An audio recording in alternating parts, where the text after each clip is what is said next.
En líneas generales, la historia de Horus es la siguiente. Horus nació un 25 de diciembre, de la Virgen Isis Meri. Su nacimiento fue acompañado por una estrella en el este, la cual ayudó a 3 reyes a ubicar y adorar al Salvador recién nacido. A los 12 años era un niño prodigio maestro. A la edad de 13 años fue bautizado por alguien llamado Anub.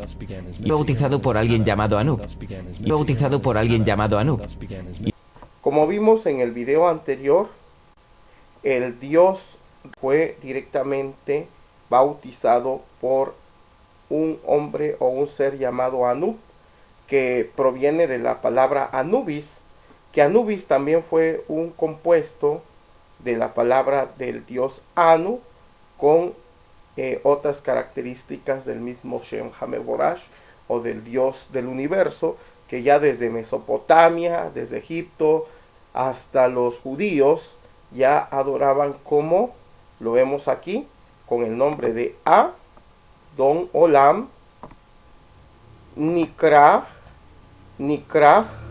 que quiere decir en sentido inverso Jarkin, en sentido inverso quiere decir Jarkin, y U de Uriel, la B de Bis es de Bereshit, que quiere decir en el principio, Bara, Yo, que quiere decir Elohim, o es lo mismo que el Yovet, Yod, He, Vat, He, así lo conocen comúnmente. Yo se los he dado a conocer que no es Yod, He, Vat, He, sino es Yahweh,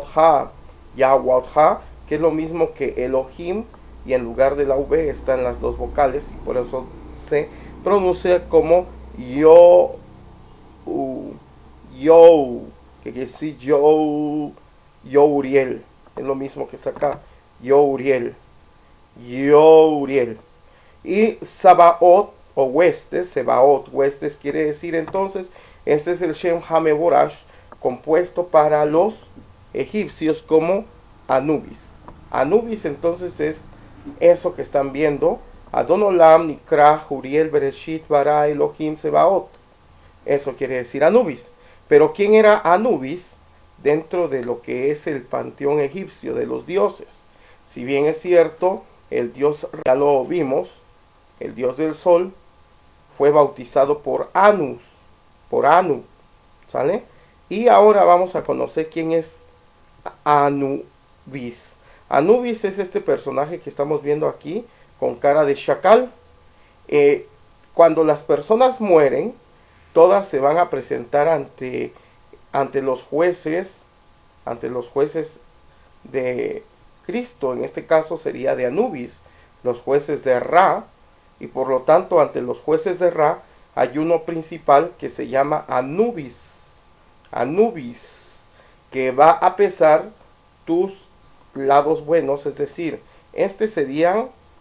esta parte serían tus lados buenos, tus obras buenas, y de este lado tus obras malas. Si tus obras malas pesan igual que tus obras buenas, podrás pasar a un paraíso terrenal, como también lo comenta la Iglesia Católica, ¿sale? Pero si tus obras malas, que son estas, llegan a pesar más, son las papas, llegan a pesar más que tus obras buenas, entonces, como dice la Iglesia, estas serían las obras buenas, como una pluma. Si tus obras buenas pesan menos y tus obras malas pesan más, te vas hacia la destrucción, como dice la Iglesia Católica, te vas al infierno. En cambio, si tus obras buenas, que son como las plumas, que son grandes pero no pesan tanto y son muchas y pesan más que las obras buenas, entonces pasas a un nivel de espiritualidad muy alto, donde podría llamarse en la Iglesia Católica como el cielo. Ahora bien, la palabra Anubis proviene de un dios mucho más antiguo, llamado en este caso, así como, vamos a verlo, Anu, que como vimos, Anu quiere decir Adon Olam, Nikrah, Uriel. An, también conocido comúnmente como An, es el dios del cielo. De hecho, An significa precisamente cielo en sumerio, junto con Enki, y Enlil forma la tríada sumeria, lo que los católicos llaman la Santísima Trinidad. Astronómicamente estaba asociado con el camino o sendero del cielo, el camino o sendero del cielo. Fue Jesús de Nazaret el que dijo: yo soy el camino, la verdad y la vida. Nadie viene al Padre si no es por mí. Por lo tanto, a este camino también se refiere ocultamente el Cristo. Y vemos la región de la bóveda celeste coincidente con el ecuador, y tenían el número asociado con el Mem, que quiere decir con el Samej, como vemos, el Samej con el 60. Una cifra sagrada para los sumerios, y se representa mediante una estrella. El centro de su culto era la antigua ciudad de Uruk. Ahora bien, si nosotros vamos más dentro de la tríada, también encontramos a Shamash, un dios igual que es el dios Sol, o sería el equivalente al dios Ra de Egipto, y que junto con Istar, miembro de la tríada semita quiere decir de los dioses uno, con relación celeste se incorpora al panteón mesopotámico del periodo Acacio. Es dios del orden y de la ley, por eso su nombre también es Ley, y como estaba en la ciudad de Ur, es Ur-Ley, ¿sale? Ley-Ru, que al revés también quiere decir Uriel, ¿va? Él es quien entrega a Hammurabi el primer código de leyes conocido a la humanidad, y fue del código de Hammurabi donde se toman, por ejemplo, ojo por ojo, diente por diente, etcétera, ¿vale? Y se representa con su disco solar de 8 puntas, tal y como 8 puntas podemos encontrar nosotros en las 8 literales de Adón Olam, mediante una figura masculina que emanaba llamas en los hombros. Pero Shamash también lo vamos a encontrar, por ejemplo, en la Hanukkah, que es el candelabro que se enciende en estas fechas de Navidad en el pueblo judío. El Shamash es el servidor, esta vela central, generalmente usada para encender las velas laterales, iniciando de izquierda a derecha y continuando hasta terminar 8 velas durante 8 días. A este se le llama Shamash en honor, precisamente, yo creo que a este dios sumerio también llamado Shamash, como vemos. Y Sin es la luna. Luego tenemos a Ishtar, también anunciando a Isis, Ishtar, diosa de la luna. Tenemos a Marduk y a otros dioses dentro del panteón mesopotámico como Apsu, Tiamat, que es la misma tierra, etcétera.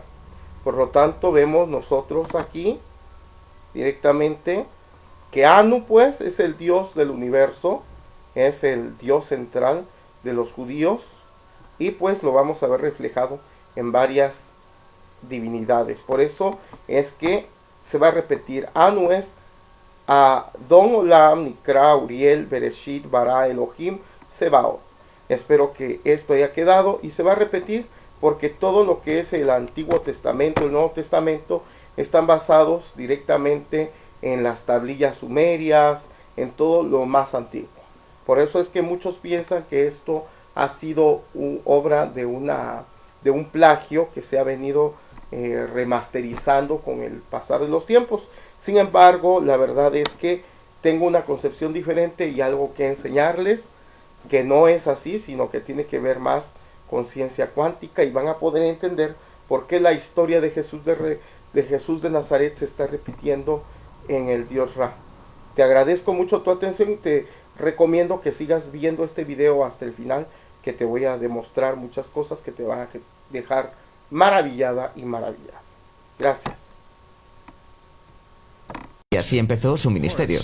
Horus tenía 12 discípulos que viajaban con él realizando milagros como curar enfermos, caminar sobre el agua, y además Horus era conocido con varios nombres como la verdad, la luz, el hijo elegido de Dios, el buen pastor, la oveja de Dios y muchos otros. Después de haber sido traicionado por Zaifón, Horus fue crucificado, enterrado por 3 días y resucitado. Estos atributos de Horus, siendo originales o no, parecían filtrarse a muchas otras culturas del mundo, siendo que muchos otros dioses tienen la misma estructura mitológica general. Atis de Frigia, nacido de la Virgen Nana un 25 de diciembre, crucificado, puesto en una tumba y después de 3 días, resucitado. Krishna de India, nació de la Virgen de Baki, con una estrella en el este señalando su llegada, realizaba milagros con sus discípulos y después de su muerte, resucitó. Dionisio de Grecia, nacido de una virgen un 25 de diciembre, era un maestro viajero que realizaba milagros como transformar el agua en vino, se lo llamaba Rey de Reyes, único hijo de Dios, Alfa y Omega y muchos otros. Y luego, después de morir, resucitó.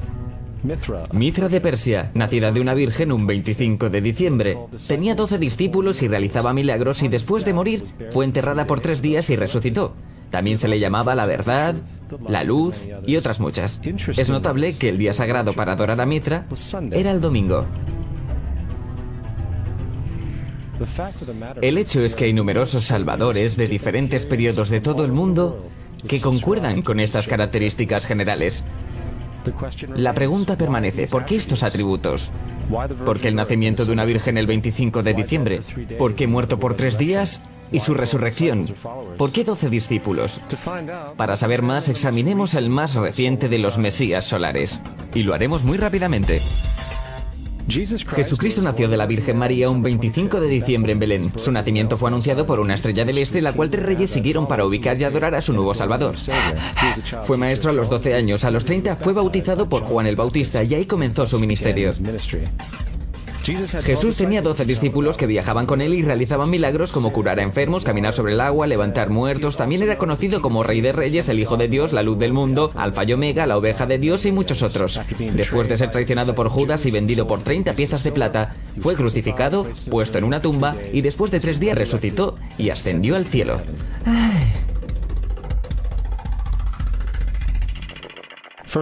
Para empezar, más aún, el personaje de Jesús como híbrido literario y astrológico es más explícitamente un plagio del dios del sol egipcio Horus. Por ejemplo, inscrito hace alrededor de 3500 años en las paredes del templo de Luxor en Egipto hay imágenes de la anunciación de la concepción de Inmaculada, el nacimiento y la adoración de Horus. Las imágenes comienzan con Tau, anunciando a la Virgen Isis que concebirá a Horus. Luego Nef, el Espíritu Santo, impregna a la Virgen. Y después el alumbramiento y la adoración. Esta es exactamente la historia de la concepción milagrosa de Jesús. De hecho, las similitudes literales entre la religión egipcia y la religión cristiana son asombrosas.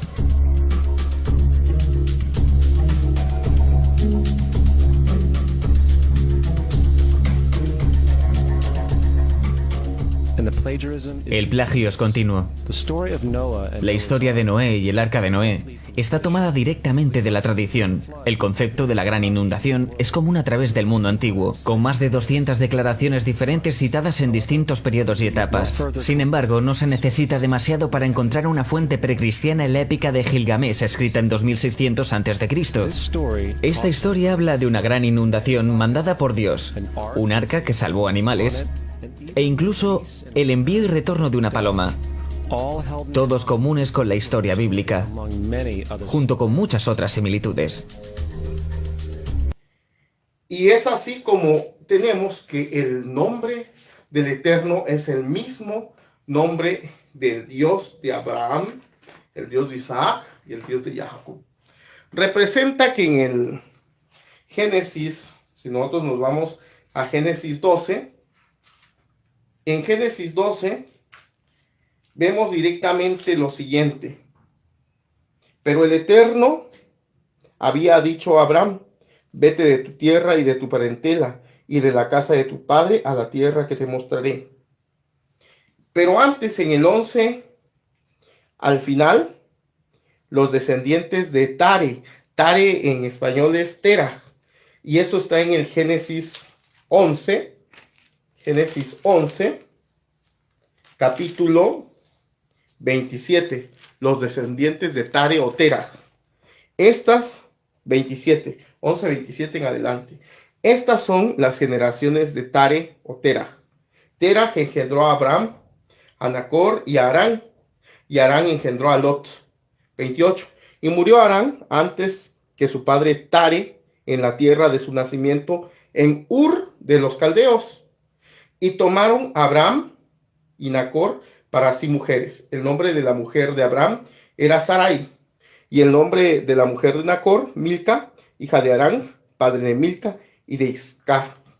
30. Mas Sarai era estéril y no tenía hijos. 31. Y tomó Tare a Abraham, su hijo, y a Lot, hijo de Aram, hijo de su hijo, Sarai, su nuera, mujer de Abraham, y a su hijo, y salió con ellos de Ur de los Caldeos para ir a la tierra de Canaán. Y vinieron hasta Harán y se quedaron allí. 32. Y fueron los días de Tare 205 años. Y murió Tare en Harán. ¿Dónde es Harán?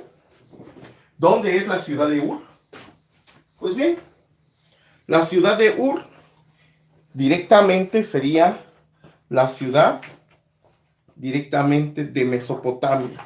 ¿Sale? En los datos históricos, nosotros vamos a encontrar que antelación a la Biblia ya existían pueblos asentados en las tierras de Irak, de Irán, y era precisamente Mesopotamia, entre el Tigris y el Éufrates.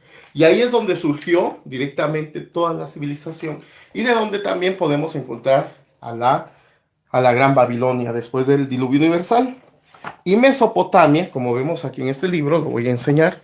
Este libro es la gran enciclopedia Tam Life de grandes mitos y religiones del mundo. Y ahí nos vamos a la página 9 y ahí vemos Mesopotamia. E históricamente podemos notar cuáles eran los dioses de Mesopotamia. Voy a leer para ver qué es lo que dice. Para los pueblos mesopotámicos, el origen del mundo era el resultado de la interrelación de dos principios. El masculino, Apsu, que dio nacimiento al firmamento y a las aguas, y el principio femenino, Tiamat, la tierra, el barro primordial del que surgieron las criaturas al comienzo monstruosas. De la unión de ambos principios nacieron los dioses. Anu, señor del cielo, Ea, que regía las aguas, Enlil, la divinidad de la tierra. En la práctica era este último dios principal, ya que su dios y sus dominios se localizaban y prosperaban en el país de Sumer. En ese tiempo, voy a ser breve, en ese tiempo, cuando Abraham estaba en la ciudad de Ur, su padre Terah era completamente idólatra, tenía muchos dioses. La ciudad de Sumeria ya se había contaminado de muchos dioses y se habían olvidado del dios principal, del dios que había creado todo el universo. Y se habían creado mitos, pero todavía dentro de los mitos se mencionaba las iniciales del nombre del Dios eterno, que es el Dios de la Biblia, el Dios de los hebreos. Pero ¿cómo los hebreos llegan a conocer el nombre de Dios ante esta situación? Bueno, enojado Abraham, dentro del panteón sumerio, panteón quiere decir todo lo que es, ahora sí, la gama de dioses, la lista de dioses que existían allá en Sumeria, en la ciudad de Ur. Él amenaza y empieza a decir, a ver, ¿quién de todos estos dioses es tan potente y tan poderoso para aparecerse aquí y hablarme de frente entre Dios y hombre para que se presente ante mí, enojado? En ese momento, pues ninguno le contestó porque obviamente no creía en dioses, prácticamente no tenía una religión, era ateo, desde luego. En una ocasión le tocó ir al desierto a meditar precisamente esta situación, este problema de los dioses. En ese momento, pues estando en el desierto, se crea una confusión de aguas y vienen las aguas y lo arrasan en medio del desierto, un gran río, y lo arrastran. Cuando se despierta, escucha una voz, y es la voz precisamente que va a escuchar en su interior, y es la que vamos a leer en Génesis 12, que dice Génesis 12:1. Pero Hashem había dicho a Abraham: vete de tu tierra, de tu parentela y de la casa de tu padre, a la tierra que te mostraré, y haré de ti una nación grande, y te bendeciré, y engrandeceré tu nombre, y serás bendición. Bendeciré a los que te bendicieren, y a los que te maldijeren maldeciré, y serán benditas en ti todas las familias de la tierra. Y se fue Abraham, como el Eterno le dijo. Y Lot fue con él, y era Abraham de edad de 75 años, cuando salió de Aram, es decir, de la ciudad de Ur. Pero esto se hace un análisis dentro de lo que llamamos el Midrash, dentro del Talmud babilónico, y se hace una referencia a que Dios del panteón sumerio, que él mismo invocó, pudo habérsele aparecido. Y pues existían muchos dioses. El dios más poderoso era Marduk, entre otros como Enlil, etc. Y se habían olvidado del más poderoso, del que se le daba el poder total. Y pues ese dios está escrito ahí directamente en sus iniciales, y ahí lo va a encontrar en las tablas sumerias. Lo va a encontrar en la epopeya del Gilgamesh. Ahí va a encontrar el nombre, o lo que es las iniciales del nombre del Eterno también. Y esto es antropología, ¿eh? Estamos hablando de antropología y arqueología como datos de que no es la única vez de que ese nombre se ha hablado o se conoce, al menos sus iniciales. Aquí, por ejemplo, en la epopeya del Gilgamesh, usted va a poder encontrar ese nombre.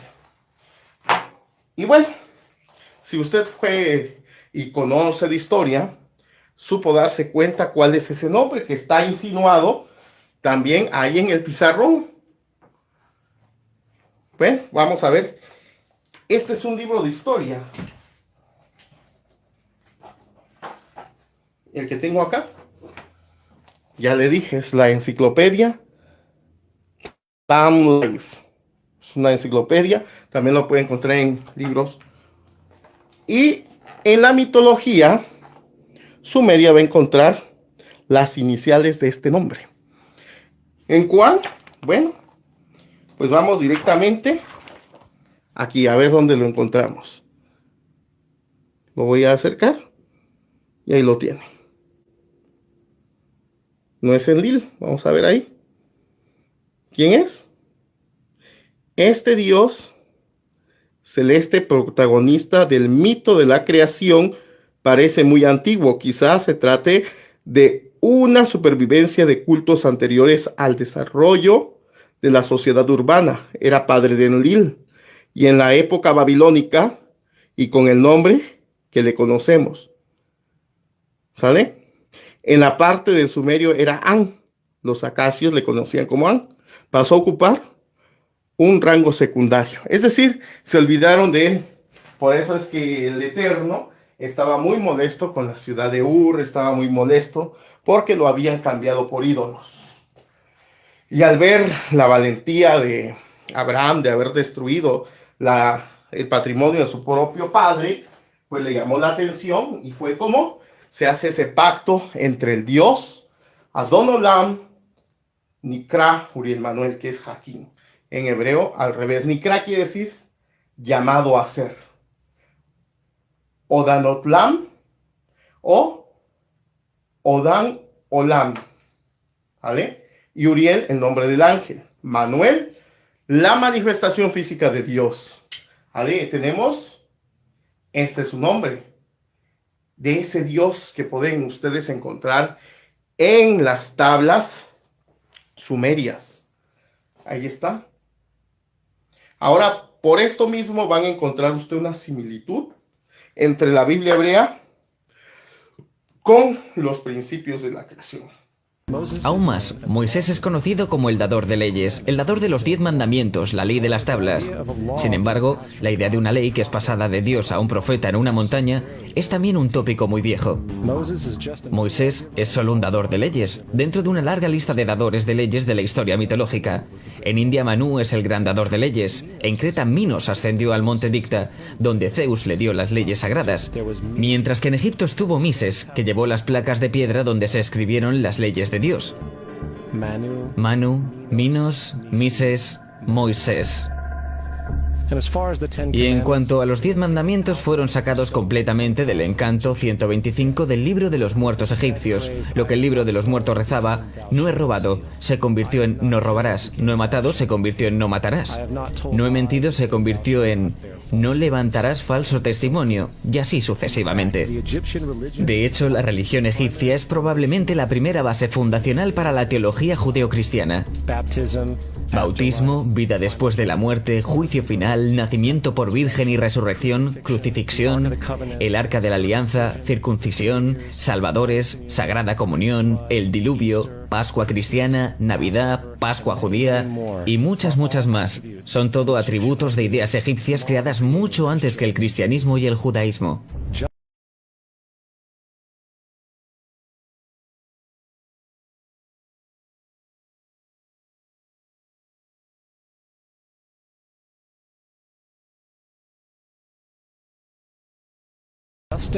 Justino Mártir, uno de los primeros historiadores cristianos y defensores, escribió: cuando decimos que Jesucristo, nuestro Maestro, fue concebido sin unión sexual, fue crucificado y muerto y resucitó y ascendió al cielo, no proponemos nada distinto de lo que crees con respecto a lo que estimamos sobre los hijos de Júpiter. En otro escrito, Justino Mártir dijo: él nació de una virgen, acepta esto, junto con lo que crees de Perseo. Es obvio que Justino y otros cristianos antiguos sabían cuán similar era la cristiandad respecto a las religiones paganas. Sin embargo, Justino tuvo una solución. Según él, el diablo lo hizo. El diablo tuvo la previsión de venir antes que Cristo y crear estas características en el mundo pagano.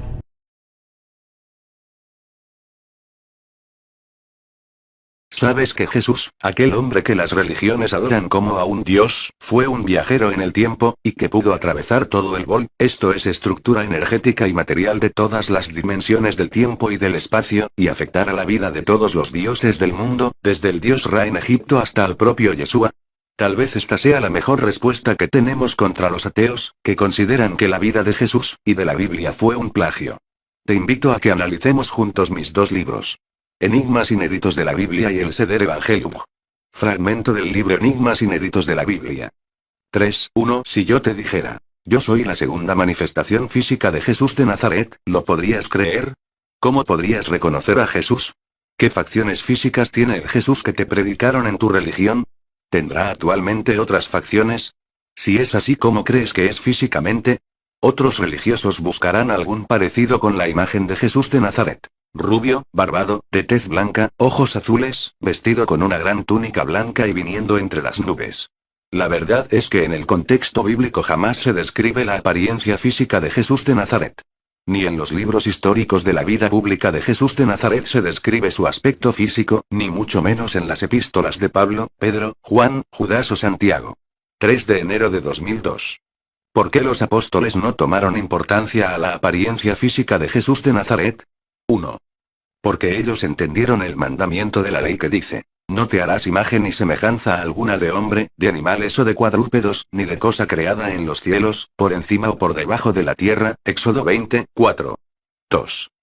Porque ellos comprendieron que la imagen física de Jesús de Nazaret en realidad no era un rostro que pudiera permanecer igual por todos los siglos, pues su rostro físico siempre fue una simple apariencia, sus facciones estaban sujetas a cambios constantemente. Un ejemplo de ello sucedió cuando los apóstoles Pedro, Juan y Jacobo vieron que cambiaba de apariencia cuando Jesús oraba. Vea Lucas 9. Verso 28. Aconteció como 8 días después de estas palabras, que tomó a Pedro, a Juan y a Jacobo, y subió al monte a orar. Lucas 9. 29. Y entre tanto que oraba, la apariencia de su rostro se hizo otra, y su vestido blanco y resplandeciente. Lucas 9. 30 Y aquí dos varones que hablaban con él, los cuales eran Moisés y Elías. Lucas 9:31 Quienes aparecieron rodeados de gloria, y hablaban de su partida, que iba Jesús a cumplir en Jerusalén. Fue de esta manera como los apóstoles entendieron la escritura de la ley, que en su tiempo no debía ser quebrantada, pues no era confiable establecer o describir el rostro físico de Jesús de Nazaret, toda vez que su apariencia física era completamente incierta, y cometer aquel grave error podría causar en los creyentes un sacrilegio imperdonable y causar la idolatría a la carne y no la debida adoración al espíritu que había en él.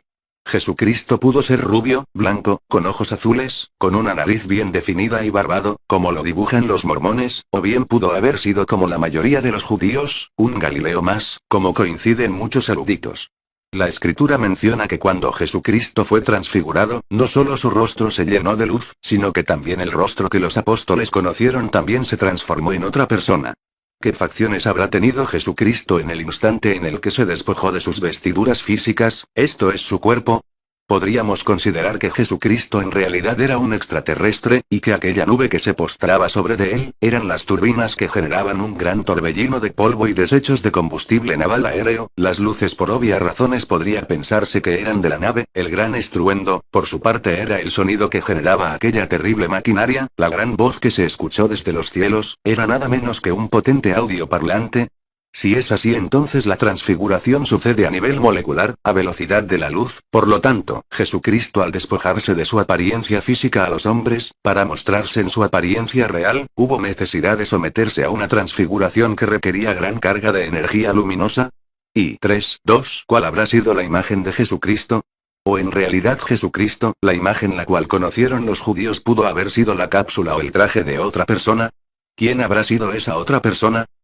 ¿Habrán sido realmente extraterrestres o simplemente son viajeros en el tiempo de una civilización humana avanzada que regresaron al pasado para advertirnos de la terrible destrucción que le espera a nuestro planeta Tierra y ante todas las circunstancias buscan evitar el desastre otorgando distintas soluciones, apareciendo como simples profetas? Y en otro tiempo, después de su resurrección, Jesucristo aparece a María, pero María no logra reconocerle, pero él se manifiesta entonces conforme al rostro que conocieron. Fue hasta entonces que María pudo saber que él era el Señor Jesucristo. Veamos. Juan 20:12 Y vio a dos ángeles con vestiduras blancas, que estaban sentados el uno a la cabecera, y el otro a los pies, donde el cuerpo de Jesús había sido puesto. 13 Y le dijeron: Mujer, ¿por qué lloras? Les dijo: Porque se han llevado a mi Señor, y no sé dónde le han puesto. 14. Cuando había dicho esto, se volvió, y vio a Jesús que estaba allí. Mas no sabía que era Jesús. 15. Jesús le dijo: Mujer, ¿por qué lloras? ¿A quién buscas? Ella, pensando que era el hortelano, le dijo: Señor, si tú lo has llevado, dime dónde lo has puesto, y yo lo llevaré. 16. Jesús le dijo: María. Volviéndose ella, le dijo: Rabino. 17. Jesús le dijo: No me toques, porque aún no he subido a mi Padre. Mas ve a mis hermanos, y diles: Subo a mi Padre y a vuestro Padre, a mi Dios y a vuestro Dios. Vemos claramente cómo Jesucristo se muestra a María con su rostro verdadero, pero María no le conoce, lo confunde con cualquier campesino del lugar, hasta que el Señor le grita: María. Ella reacciona y puede saber que el nuevo rostro que veía, era el mismo del Señor Jesucristo ya transfigurado. Al finalizar, Jesucristo exige no ser tocado, pues estaba en la etapa de regeneración y transfiguración molecular. Fin de la cita del libro Enigmas Inéditos de la Biblia. ¿Quieres más evidencias bíblicas, ya decodificadas por Uriel Manuel Maldonado Jarquín? Pasajes bíblicos del Nuevo Testamento que revelan los viajes en el tiempo en los que participó Jesús. Existe un libro de crónicas de nuestro futuro alterno y pasado de los sujetos que lo escribieron para nosotros, que nos revela el código que está oculto en el Nuevo Testamento actual y que imposiblemente podremos descifrar si no es por este libro que se llama Seder Evangelium Quantum Humolabou to Korbanot of Passover. El Korbanot es un sistema de sacrificios de corderos. Los hombres del futuro alterno escribieron e inspiraron a diversas personas llamadas profetas y escribas a tomar notas de instrucciones codificadas de sus saltos en el tiempo y el espacio, y lo hicieron, por medio de las palabras claves del sistema de sacrificios del Levítico y de toda la Tanaj, creando así lo que hoy conocemos como Nuevo Testamento. La razón por la cual el Nuevo Testamento no tiene mucha lógica ordenada, es porque son códigos ocultos. Hoy revelaré algunos. Cuando hablamos de viajes en el tiempo, y de saltos cuánticos, viajes en el espacio-tiempo, hablamos de las diversas dimensiones que están en el espacio existencial, aquel que vemos y que no vemos, pero que está ahí, y que existen. El universo es como un bol, como un panqué, imaginémoslo así para comprender su anatomía. En ese bol conviven diversas rebanadas de diversas dimensiones, unas son visibles y perceptibles, como la nuestra, pero que físicamente es imposible de adelantar o retrasar. Sin embargo, existe un sistema que logra superar la masa del espacio-tiempo. A ese sistema de túnel, o agujero de gusano le llamamos el camino, representado por una gran cruz, que sube y baja, que se desplaza de izquierda a derecha, y de arriba a abajo, en profundidad y altura. Este túnel ha sido representado solo como una cruz, la cual va a las dimensiones inferiores, centrales y superiores, esto es viajar por medio de los niveles que no vemos, llamado por todos espirituales. Mientras que el viaje transversal es el viaje al pasado remoto, presente y futuro remoto. Así pues, el primer verso que vamos a descifrar es Juan 3:3, pues este es aquel de quien fue dicho por medio del profeta Isaías. Voz del que proclama en el desierto: preparad el camino del Señor, enderezad sus sendas. Preparar el camino, es aquel que descubrió por primera vez el sistema que cruza las dimensiones del tiempo, y quien inventó el primer artefacto que puede cruzar el camino. A este científico se le identifica como Juan el Bautista. Dos portales paradimensionales son los que existen. Para subir por el camino correcto tienes que entrar por la puerta angosta, y no por la amplia. La amplia es un agujero negro que no tiene límites y no te lleva a otro lugar sino perderte en sus fauces abismales. En cambio, el verdadero camino es como un haz de luz láser pero oscuro en medio de las estrellas, se ve como una estría en el espacio, el cual como una aguja atraviesa el borde y puede trasladarte a cualquier dimensión, tiempo y espacio. Mateo 7:13, entrad por la puerta estrecha. Porque ancha es la puerta, y espacioso el camino que lleva a la perdición, y son muchos los que entran por ella. 14 Pero qué estrecha es la puerta y qué angosto el camino que lleva a la vida. Y son pocos los que la hallan. Por medio de un mikvé, o baño ritual llamado por los cristianos bautismo, es como está diseñada la primera puerta, aparenta agua y tienes que sumergirte con ayuda del bautista. En dicha mikvé te liberas de cualquier bacteria, virus o casa extraña. Al sumergirte, cruzarás por el fondo a otro espacio, donde encontrarás a todo el personal y el aparato que acelerará y desintegrará a tu cuerpo físico a una velocidad impresionante. 1 Corintios 1:17. Porque Cristo no me envió a sumergirlos en el mikvé, el tanque de agua que representa la puerta que abre las dimensiones ocultas, sino a predicar el evangelio, no revelando abiertamente el conocimiento de la ciencia cuántica para evitar que los insensatos salten por el camino de las dimensiones de Cronos, porque muchos de ellos se pierden en el camino. Para entrar, hay que entrar despojado de toda vestidura y ornamenta, es decir, se entra desnudo. Lucas 9:3 Y les dijo: no toméis nada para el camino, ni bastón, ni bolsa, ni pan, ni dinero. Ni tengáis dos túnicas. 4 En cualquier casa en que entréis, permaneced allí, y de allí salid. 5 Y donde quiera que no os reciban, al salir de aquella ciudad, sacudid el polvo de vuestros pies como testimonio contra ellos.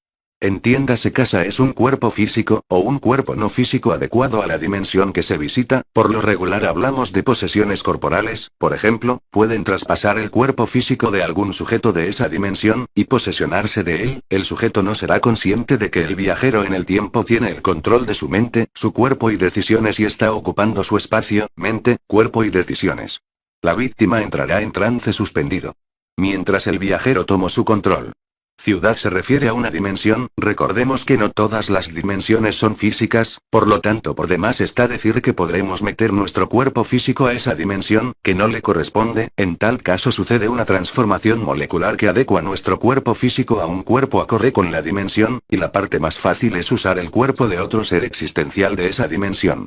Efesios 1:23 La cual es su cuerpo, la plenitud de aquel que todo lo llena en todo. 2 Corintios 12. Conozco a un hombre en Cristo, que hace 14 años, si en el cuerpo, no lo sé. Si fuera del cuerpo, no lo sé. Malhut lo sabe, fue arrebatado hasta el tercer cielo. 3 Y sé respecto a este hombre, si en el cuerpo o fuera del cuerpo, no lo sé. Malhut lo sabe. 4 Que fue arrebatado al paraíso, donde escuchó cosas inefables que al hombre no le es permitido expresar. 5 De aquel hombre me gloriaré. Pero de mí mismo no me gloriaré sino en mis debilidades. Solo se puede introducir el cuerpo físico si el viaje en el tiempo es transversal, y en la misma línea del tiempo, pasado, presente y futuro. Pero no es posible introducirlo una línea arriba de la coordenada nuestra, porque ahí son otros cuerpos existenciales que no corresponden con nuestro cuerpo físico. Hebreos 1, 11 y todos ellos como una vestidura se envejecerán, 12 y como un manto los enrollarás. Como una vestidura serán mudados. Por eso, no se necesita para este viaje, ninguna clase de equipaje. Antes que se inventase este artefacto y se descubriera el camino, era imposible introducirnos físicamente en el tiempo y en el espacio, solo se podía a nivel mental o espiritual como todavía lo podemos hacer algunas personas. Lucas 16. 26. Además de todo esto, un gran abismo existe entre nosotros y vosotros, para que los que quieran pasar de aquí a vosotros no puedan, ni de allá puedan cruzar el camino que lleva a las dimensiones de aquí para allá. Sin embargo, el proyecto Jesucristo por medio de Abraham, un manager del proyecto, hace una broma sarcástica, pues sabe que los conocimientos religiosos no tienen el conocimiento y la explicación cómo se puede traspasar las dimensiones del mundo de los vivos, y el mundo de los que trascendieron o descendieron. Efesios 1. 8. En tanto, Malhut hizo sobreabundar para con nosotros en toda sabiduría y entendimiento. 9. Él nos ha dado a conocer el misterio de su voluntad, según el beneplácito que se propuso en Adon Odlam, 10. A manera de plan, proyecto, para el cumplimiento de los tiempos. Que en Malhut sean reunidas bajo una cabeza todas las cosas, tanto las que están en las altas dimensiones del cielo como las que están en la tierra, y debajo de la tierra. Efesios 1, 17. Pido que Adon Odlam, en Malhut, el Padre de Gloria, os dé espíritu de sabiduría y de revelación en el pleno conocimiento de él. Efesios 1, 20. Malhut la ejerció en Cristo cuando lo reintegró y volvió a fusionar en su cuerpo acelerado en energía luminosa, de entre los muertos y le hizo sentar a su diestra en los lugares celestiales. Efesios 2. 13. Pero ahora en Adon Odlam, vosotros que en otro tiempo estabais lejos habéis sido acercados por el Korbanot y Kedush de Sangrial. 14. Porque Él es nuestra paz, nuestro Shalom. Porque con un salto cuántico, Él derribó en su carne los límites que nos separaban de las dimensiones eternas e invisibles, es decir, Dios siendo un espíritu divino en Keter, no podría convivir con su creación en Malhut porque por muchos años, su creación vivió separada, pero por el Corbán de Pesaj en Yeshua, el primero que se sacrificó para el salto cuántico, este fue Jesús alias Yeshua quien pudo conciliar el Olam Abba, el mundo futuro, con Malhut, de tal manera, que al abandonar este mundo material, se despojó de su cuerpo para ser devorado por Cronos y volver en espíritu a su padre Zeus.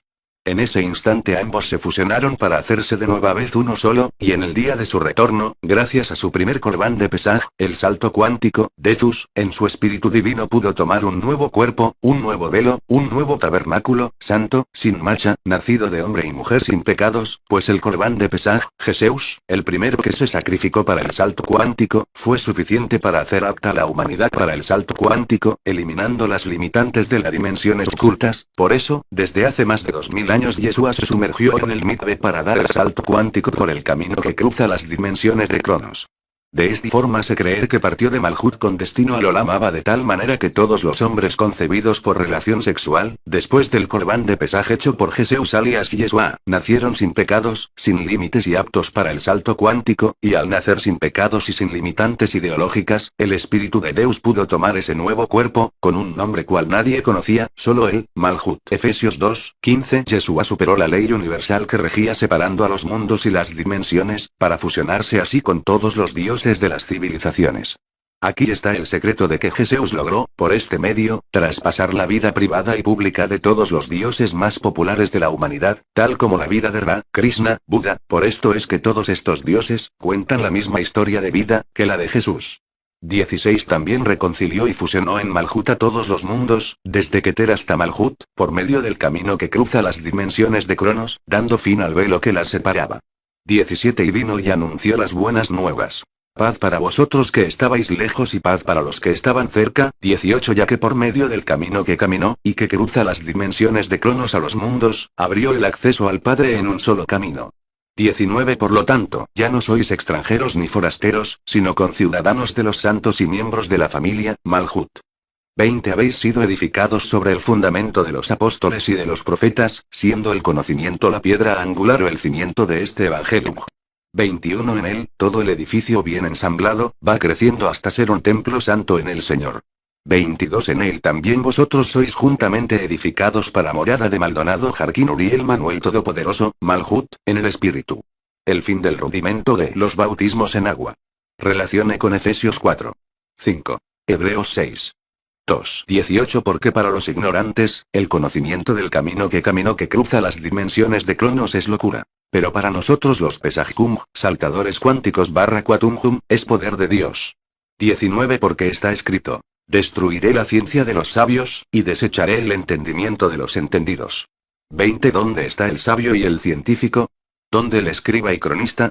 ¿Dónde el disputador de esta edad presente que pueda explicar esto? ¿No es cierto que, Malhut, ha transformado en locura la Biblia, la predicación, la ciencia y la sabiduría de este siglo? 21 Puesto que por la sabiduría, la ciencia del mundo, y por la Biblia tradicional codificada por las religiones, el mundo no había conocido el nombre del Eterno codificado, Malhut. 16 Porque el Señor, Adón, mismo descendido del Keter y del cielo supremo con aclamación, con la voz de arcángel que sale de la boca de, Malhut. En aquel día cuando el Adón decida, y sean transformados y acelerados, aún sucederá que los primeros muertos que se claven en la cruz, o den el salto cuántico, en las aguas del Mekbe, y se sumerjan en sus profundidades, emergerán en el camino que cruza las dimensiones de Cronos, con ayuda de Yeshua, se reintegrarán y perdiendo velocidad su cuerpo luminoso acelerado, para fusionarse nuevamente en sus cuerpos mortales para habitar en Olama Abba 17 Luego nosotros, los que vivimos y habremos quedado, seremos succionados por la fuerza del camino juntamente con ellos en las nubes de testigos, para el encuentro con Adon Odlam Malhut. Y así estaremos siempre con el Eterno en los cielos supremos de Keter. 18 Por tanto, alentaos los unos a los otros con estas palabras. 1 Tesalonicenses 5. 1 Pero acerca de los tiempos y de las ocasiones que tendremos que cruzar, hermanos, no tenéis necesidad de que os escriba.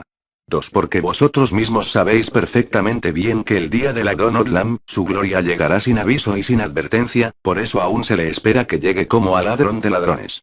3 Cuando digan que hay paz en la tierra, cuando los gobernantes de las naciones declaren paz y seguridad, entonces vendrá la desintegración de hadrones de repente, como vienen los dolores sobre la mujer que da a luz. Y de ninguna manera escaparán.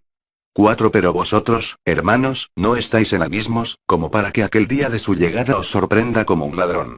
Pues ahora conoces su nombre, y que solo está en espera a que sus enemigos sean puestos por estrado de sus pies.